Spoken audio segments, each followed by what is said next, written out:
Assalamualaikum warahmatullahi wabarakatuh. Perkenalkan, nama saya Siti Rahima.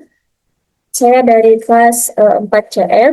Di sini saya akan mempresentasikan tugas analisis dengan materi komponen perangkat keras komputer. Untuk konsen kita di sini ada 4 pembahasan, di mana yang pertama itu ada analisis sinergi prosesor dan RAM dalam multitasking. Kemudian ada evaluasi strategi penyimpanan data, di mana di sini kita akan membedakan antara SSD dan juga HDD. Kemudian ada kritik terhadap pemilihan power supply unit atau PSU. Kemudian terakhir pembahasan kita ada analisis manajemen thermal dan stabilitas sistem. Oke, untuk pembahasan yang pertama itu ada analisis sinergi prosesor dan RAM dalam multitasking. Nah, sebagaimana yang kita ketahui, proses dan RAM adalah dua komponen yang bekerja secara sinergis. Prosesor itu bertugas untuk memproses instruksi secara logis dan matematis. Nah, kemudian core atau thread akan menentukan berapa banyak tugas yang dapat diproses secara paralel. Contohnya seperti sistem 16 core mampu memproses 16 thread sekaligus.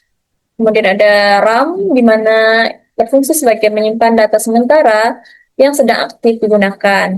Ini bertujuan agar CPU tidak terus-menerus mengakses storage yang jauh lebih lambat. Nah, untuk kapasitas RAM itu menentukan jumlah aplikasi yang dapat berjalan bersamaan. Kemudian ada peran data sementara, di mana RAM itu berfungsi sebagai buffer aktif, di mana saat OS meload program, instruksi dan aset program dipindahkan dari storage ke RAM agar akses CPU menjadi cepat. Yang kedua ada dalam multitasking, RAM menyimpan state dari setiap aplikasi yang sedang berjalan. Yang ketiga itu ada ketika RAM habis, OS akan melakukan paging, di mana ini akan memindahkan sebagian isi RAM ke disk. Nah, ini akan secara drastis menurunkan performa sistem. Nah, kemudian ada bottleneck akibat keseimbangan core atau thread dengan kapasitas RAM. Yang pertama itu ada memory bound bottleneck, di mana ketika sebuah sistem memiliki prosesor dengan banyak core, misalnya ada 16 core, namun RAM-nya terbatas. Bottleneck akan terjadi karena setiap core membutuhkan dua memori untuk menjalankan thread-nya.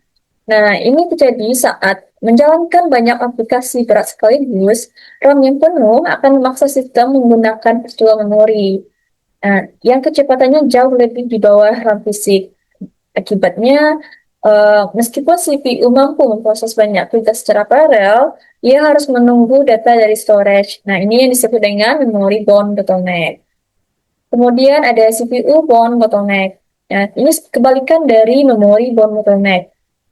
Gimana jika memori besar namun prosesornya sedikit, maka proses yang membutuhkan uh, komputasi paralel tidak dapat dieksekusi secara bersamaan, sehingga akan terjadi CPU bound bottleneck.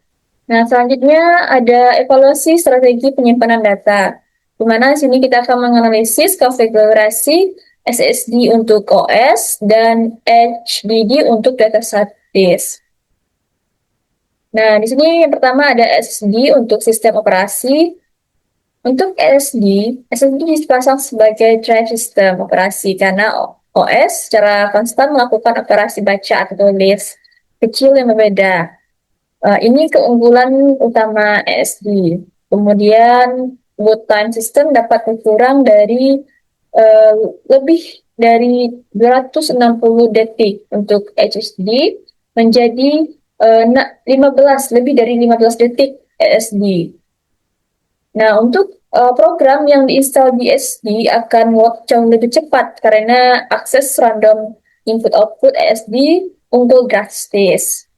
Sedangkan untuk SSD untuk data statis, di sini HSD digunakan untuk menyimpan file statis seperti foto, video, dan arsip. Karena file-file ini diakses secara sekuensial dan tidak memerlukan latensi rendah, Maka kapasitas besar SSD itu sekitar 4,18 TB. Dengan harga terjangkau, menjadikannya pilihan logis untuk cost storage. Sebaliknya, program di HDD mengalami waktu lebih lama akibat rotational latency dari piringan magnetis. Nah, untuk kita lihat dari efisiensi biaya perakitan, dengan anggaran terbatas, kombinasi SD itu 256 sampai 512 giga. Sedangkan HDD itu 1 sampai 2 giga. Ini menghasilkan price to performance rasio terbaik dibandingkan membeli SSD kapasitas besar. Nah, untuk skema ini dianggap paling efisien karena mengoptimalkan kekuatan masing-masing, di mana SSD untuk kecepatan akses OS dan aplikasi, sedangkan HDD untuk kapasitas penyimpanan data yang besar dengan harga yang lebih terjangkau. Nah, yang ketiga itu ada kritik terhadap pemilihan power supply unit atau PSU. Di sini yang pertama itu ada risiko teknis penggunaan PSU abal-abal atau tanpa sertifikasi.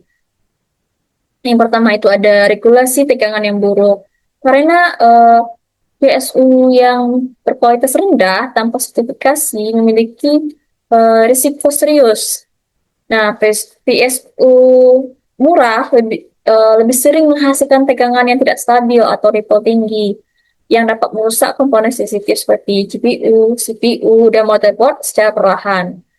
Yang kedua ada tidak adanya proteksi OVP dan SCP, di mana tidak adanya proteksi ini akan membuat seluruh sistem rentan saat terjadi lonjakan listrik. Risiko yang ketiga itu ada komponen internal berkualitas rendah, di mana komponen internal PSU murah itu seperti kapasitor, transformator, ini akan sering menggunakan bahan yang berkualitas lebih rendah yang dapat menyebabkan kebakaran. Nah, adapun dampak jangka panjangnya itu jika kita menggunakan PSU yang tidak bersertifikasi dengan CPU yang high-end, misalnya itu RTX 4800, ibarat seperti kita memasang jantung lemah pada atlet. Nah, ini akan mengakibatkan performanya tidak optimal dan komponen mahal berpotensi rusak lebih cepat gitu. Bahkan dalam hitungan bulan. Nah, mengapa sih sertifikasi 80 plus krusial gitu? Untuk 80 plus itu mengukur efisiensi konversi daya, di mana PSU bersertifikasi 80 plus bronze hingga titanium tidak hanya lebih hemat energi, tapi juga menghasilkan lebih sedikit panas karena daya yang terbuang lebih kecil. Nah, ini secara langsung meningkatkan stabilitas pada dan umur panjang PSU maupun komponen lainnya. Selain itu, PSU bersertifikasi telah melalui uji standar keamanan internasional, sehingga risiko kerusakannya itu lebih rendah. Nah, kenapa wajib bersertifikasi? Itu.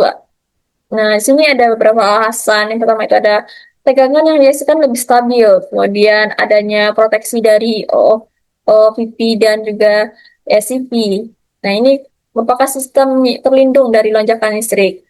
Kemudian akan menghemat energi, di mana 80-90% itu efisiensi yang akan mengakibatkan panas terbuang lebih sedikit. Terus ada uji internasional, di mana adanya standar keamanan internasional, sehingga fluktuasi tegangannya rendah. Selanjutnya ada umur lebih panjang, di mana stabilitas akan terjaga sehingga komponen lain akan ikut lebih awet. Pembahasan terakhir itu ada analisis manajemen thermal dan stabilitas sistem. Mengapa sih manajemen suhu sangat krusial pada workload yang berat? Nah, itu pertama ada bagian overclocking. Nah, saat overclocking, CPU dan GPU akan dipaksa melebihi spesifikasi standarnya. Nah, ini akan menghasilkan panas yang jauh lebih besar.